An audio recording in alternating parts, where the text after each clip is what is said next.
כמה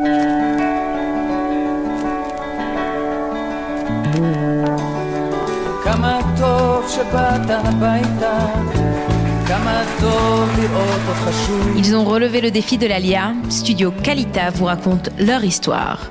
Alia Story, c'est vous, c'est nous. Salut à tous, bienvenue à vous, Eric Elbaz, Yehuda, Eric Elbaz, c'est comme on veut. Yehuda, c'est depuis que vous êtes en Israël ? Oui, en fait c'est depuis ma naissance, mais c'est utilisé, je l'utilise plus quotidiennement depuis que je suis venu en Israël, bien que j'ai toujours eu une double personnalité, comme ça. Mon père m'appelle Yehuda et ma mère m'appelle Eric. Alors... Alors, on utilise les deux. Bon, en tout cas, merci d'être venu pour nous parler de votre parcours d'Alia. Alors, on a eu l'occasion de vous recevoir pour d'autres émissions, plus particulièrement concernant votre champ d'action, c'est-à-dire les transports en commun, puisque vous avez été directeur des transports en commun d'Israël pendant 20 ans, on peut dire ça comme ça. Vous êtes aujourd'hui consultant dans le domaine pour des collectivités locales ou des sociétés de transport privées. Mais aujourd'hui, c'est pas tellement ça qui nous intéresse, en tout cas pas que, c'est votre parcours d'Alia. Comment avez-vous décidé, à l'âge de 30 ans, de monter en Israël alors que vous étiez marié, vous aviez des enfants ? Pas encore. Pas d'enfants, d'accord, juste un jeune couple. Après tout, vous aviez été dans les mouvements de jeunesse, un parcours sioniste, etc. Mais pourquoi, à 30 ans, un déclic ? Je pense que le déclic s'est fait par étapes. C'est vrai, si j'ai toujours eu un background sioniste... il faisait bon vivre en France. Il faisait tout à fait bon vivre en France à l'époque. Et quand nous avons fait notre alia en 88 avec Nadine, je pense que c'était une décision qui a pris du temps, mais qui a eu plusieurs étapes. Je pense que la première étape, ça a été, l'ouverture de la guerre du Liban. 82, nous étions tout jeunes mariés. Nous venons de nous marier depuis quelques mois. Et vous regardez la télé ? Oui, tout à fait. On regarde la télé. Le journal télévisé de 20h s'ouvre. Christine Ockrent dit de manière tout à fait claire: aujourd'hui, la Luftwaffe israélienne a bombardé Beyrouth. J'ai cru, à ce moment-là, que la Terre s'effondrait, que tout allait exploser. On venait clairement de qualifier Israël de pays nazi, parce que la Luftwaffe, si ça veut dire littéralement l'armée de l'air en allemand, il est clair que pour tout le public français, la Luftwaffe n'a qu'une connotation, c'est le régime nazi. Et que quand elle a dit ça, j'ai donc pensé que le poste allait exploser, la Terre s'effondrait. Les techniciens allaient jeter les caméras. Quelque chose allait se passer, mais non. Le journal a continué. Tout a continué comme si de rien n'était, comme si c'était normal de dire ça. Comme si c'était normal de qualifier les Israéliens de nazis. Je pense que ça a provoqué chez moi une prise de conscience que ma sviva immédiate, mon environnement immédiat, n'était pas réellement adapté à mes propres besoins. Si en France, on pouvait qualifier Israël de nazi, des Juifs de nazis, sans que cela passe pour une énormité, je commençais à avoir un problème avec la France. Ça a commencé comme ça. Ça a commencé comme ça. Je commençais à avoir un problème avec la France, je commençais à avoir un problème avec mon entourage immédiat.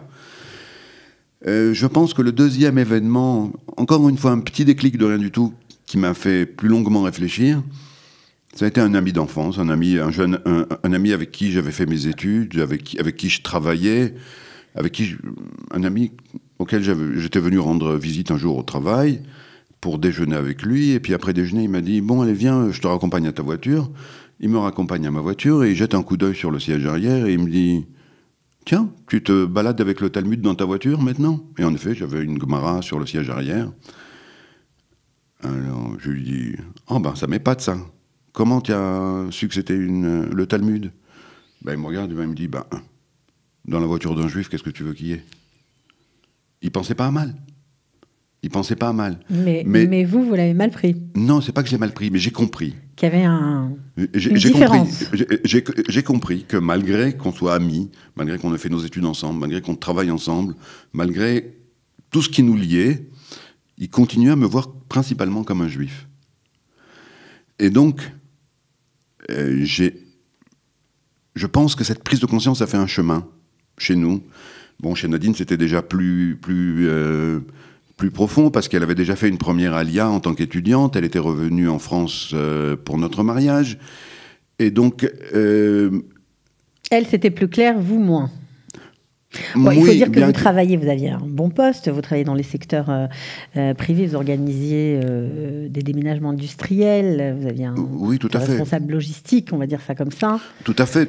J'étais dans le secteur privé, je faisais du déménagement industriel, je faisais la planification du déménagement d'usines, déménagement de bureaux.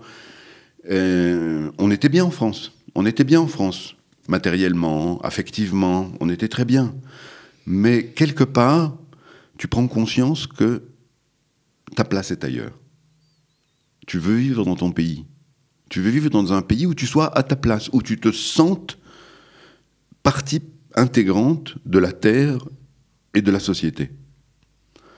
Et je pense que c'est ce qui nous a poussé à faire notre alia. Aussi, le côté religieux, de pouvoir pleinement vivre sa vie de juif religieux sans être différent des autres. Je pense que c'était important pour nous. Et donc en 82, nous avons pris la décision. En 88, nous avons pris la décision de faire notre alia. Et donc nous sommes arrivés en jeune couple au Merkaz Klita de Bet Canada à Jérusalem. Merkaz Klita qui a vu passer de nombreux jeunes couples et de nombreuses familles. Donc vous êtes arrivé en bande ou vous avez connu une bande sur place ? On est arrivé seul, mais c'est rapidement formé tout un groupe de jeunes couples qui ont fait leur alia en même temps. On en connaissait certains d'avant déjà, comme Armand et Corinne Lévy. On les embrasse. On les embrasse très fort. Voilà, s'ils nous écoutent. On les embrasse très fort. Et on en a rencontré d'autres sur place, comme Myriam Eliaou Lashkar, ou comme la famille Meir, Edith et donc on a créé une mini-société francophone au Merkaz Klita. Et on a vous avez créé des liens et vous avez fait Ulpan en somme et ça vous a aidé bien évidemment à prendre pied dans la société israélienne. Alors c'était Jérusalem au début, puis un jour, contre toute attente, vous avez découvert une autre région parce qu'on vous avait invité à un Shabbat. Vous êtes arrivé à Kedoumim dans le nord du Shomron. Alors qu'est-ce qui s'est passé là-bas ? Eh bien, écoutez, il s'est passé deux choses en même temps. La première chose, c'est que j'ai commencé à trouver du travail à Tel Aviv. Et la seconde chose, c'est qu'on a découvert Kedoumim. Nous avons reçu, en tant que Olim Hadashim, nous avons reçu une invitation à venir passer un Shabbat dans une implantation qui s'appelait Kedoumim. On ne savait pas où c'était à l'époque. Un yeshuv, un village dans les territoires, évidemment. Ouais. Okay. On ne savait pas où c'était à l'époque. Et on a dit, pourquoi pas. Moi et Nadine, on était le seul jeune couple à avoir répondu à cette invitation du Bet Canada. Et puis on a dit, pourquoi pas, allez, on va y aller. Nous avons donc été à Kedoumim, passer le Shabbat, et nous sommes tombés immédiatement amoureux de l'endroit et des gens. Pourquoi ? Des gens extraordinaires, un endroit fantastique. Kedoumim, c'est... je pense qu'il faut rappeler historiquement que Kedoumim, c'est le premier village qui a été... C'est le premier yeshuv dans Yehuda Veshomron. Il a été créé par le Garin Elon Moreh, après qu'ils aient été renvoyés de Sébastien. Ils ont donc créé la première implantation qui a été Kedoumim, mais seulement ensuite ils ont créé Elon Moreh. Ce sont des idéalistes. Ce sont des vrais idéalistes, ce sont les vrais chefs de file de ce qu'on appelait à l'époque, de ce qu'on a appelé plus tard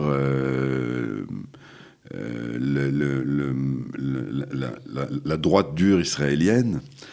Mais ce sont des vrais idéalistes. Ce sont des gens qui ont décidé de faire des choses et pas seulement de parler.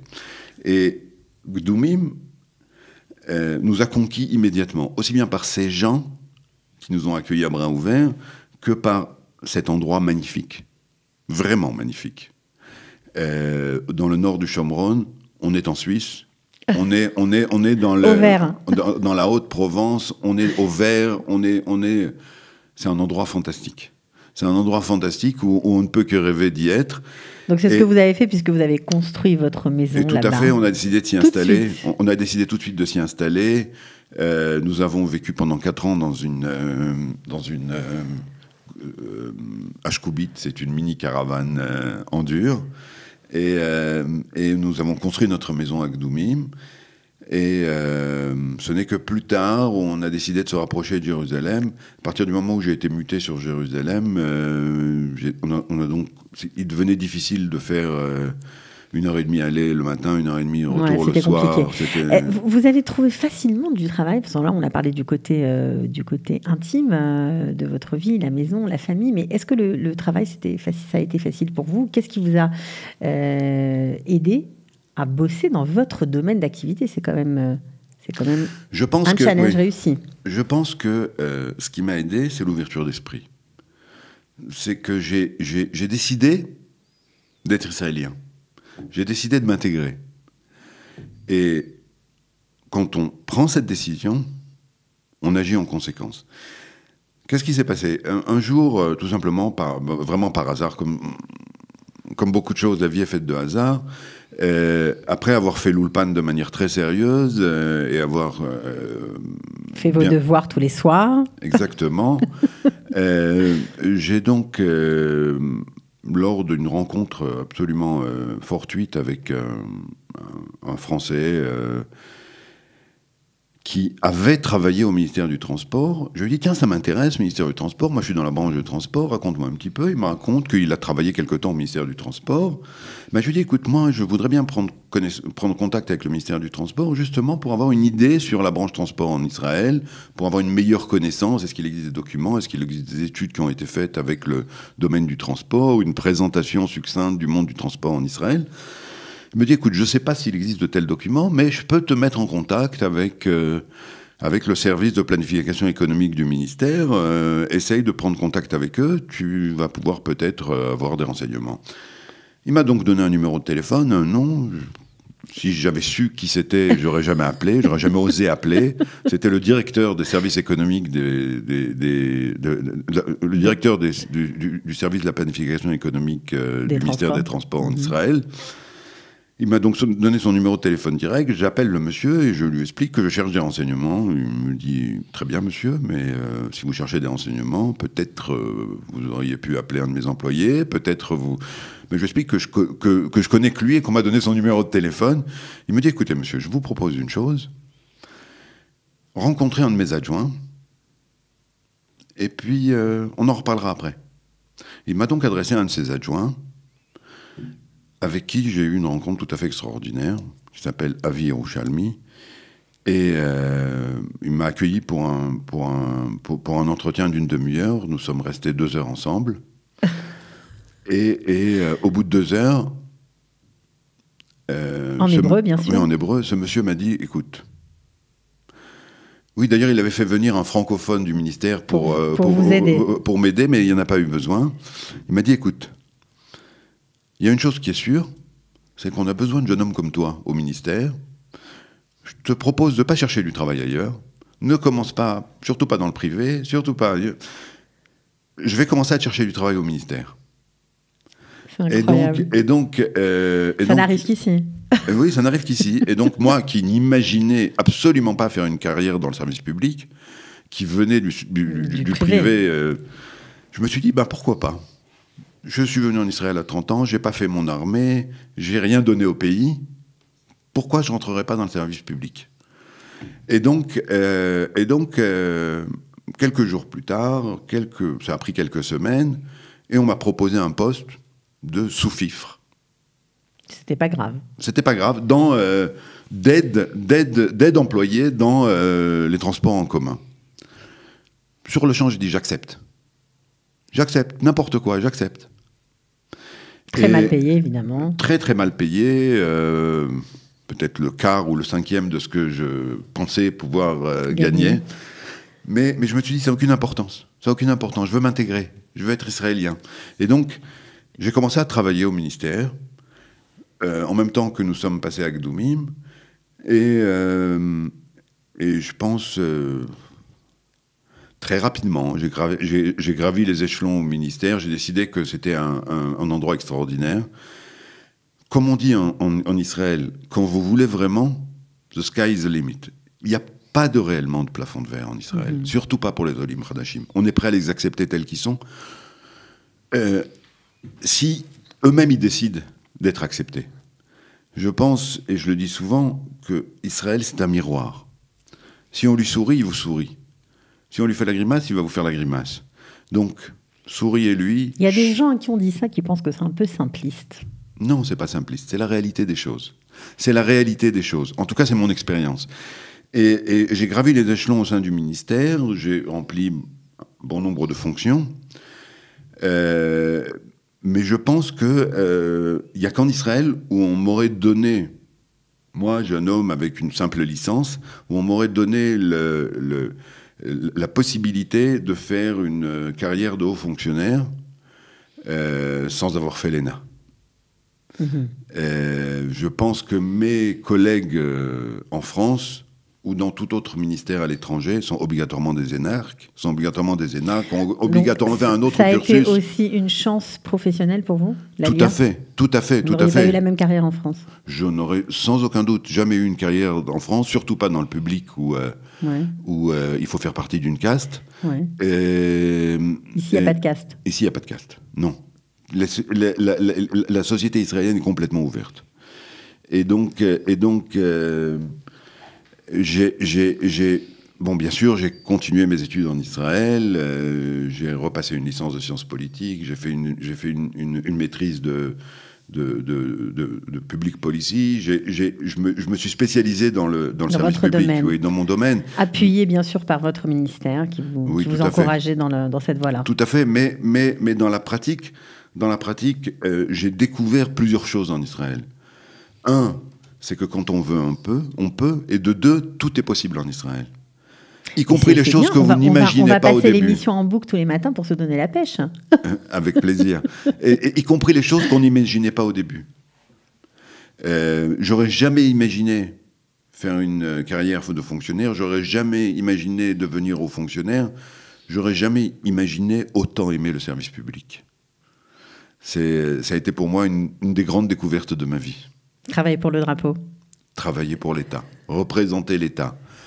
Faire en sorte, tous les matins, quand tu te réveilles, de dire qu'est-ce que je peux faire pour les Juifs aujourd'hui. Et donc, c'est quelque chose d'extraordinaire. Ça te remplit complètement ta vie. C'est sûr, et apparemment vous avez aussi très bien rempli celle des autres, forcément. Alors, Gdoumim, on revient à votre lieu d'habitation. Gdoumim, c'était une étape. Vous êtes ensuite arrivé, quand vous avez été muté sur Jérusalem, à Kochav Yaakov, un petit village de la région de Benyamin. Tout à fait, un petit village de Gaulois, il faut le préciser. Il paraît qu'il y a 25% de Français à peu près. Je ne sais pas si c'est vrai ou de francophones. Mais au moins. On parle français couramment à Kochav Yaakov. On peut ne pas parler hébreu chaque jour qui passe. Ça, c'est un petit peu un problème, mais c'est la réalité. Mais en tout cas, il n'y a pas d'angoisse existentielle dans ce village. Tout à fait. Oui, nous avons donc décidé de nous rapprocher de Jérusalem parce que travaillant à Jérusalem et ayant des horaires très difficiles... vous êtes arrivé dans... C'est ce qui se passe quand on a un poste à responsabilité, on n'a plus d'heures. Et donc on n'avait plus le choix et il fallait qu'on déménage, qu'on se rapproche de Jérusalem. On a choisi Kochav Yaakov parce qu'on y avait tout simplement des amis. On avait déjà une famille d'accueil, on va dire. Une famille d'accueil. Potentielle. Tout à fait. Et donc en fait, on leur a pas laissé le choix. Hein. et donc où vous irez, j'irai. On est venu à Kochav Yaakov. Et on y a construit notre vie, notre famille, nos enfants. Et je pense que Kochav Yaakov est devenu pour moi une seconde famille. C'est devenu une seconde famille. Donc on a compris, c'est sans regret. Sans le moindre jamais. Sans le moindre jamais. Il faut comprendre une chose, que malgré l'éloignement, malgré le temps qui passe, la famille qui est restée en France nous manque toujours autant. Mais bien sûr. Nous manque toujours autant. Mais on se recrée en Israël. un autre environnement affectif, une seconde famille, qui ne remplace pas la première, mais qui permet de mieux supporter l'éloignement. Ok, alors en tout cas, c'était très sympa de parler avec vous, Yehuda. Bravo pour votre beau parcours. J'espère que vous donnerez la pêche, ça c'est sûr, à d'autres qui sont peut-être en train de galérer et qui se demandent mais comment je vais faire. Il suffit de s'accrocher, de croire en ses rêves. Il suffit de vouloir les réaliser, il ne suffit pas d'y croire. Il suffit de décider de les réaliser. Je pense que c'est dur, c'est jamais simple. Il faut très souvent avaler de la caillasse, avaler des couleuvres, mais il faut le faire avec plaisir. Il faut le faire en se disant qu'on a un but, qu'on veut réaliser son but, qu'on ne le perdra pas des yeux, et que si on était resté en France, on aurait d'autres problèmes. Mm-hmm. Ok, merci beaucoup Yehuda, à bientôt en tout cas, et Batzlacha dans tout ce que vous allez continuer d'entreprendre. Je suis sûre qu'il va y avoir encore beaucoup de choses. À bientôt. Merci beaucoup. Ciao. Au revoir. כמה טוב שבאת הביתה, כמה טוב לראות אותך שוב. Ils ont relevé le défi de l'Alia. Studio Kalita vous raconte leur histoire. Alia Story, c'est vous, c'est nous.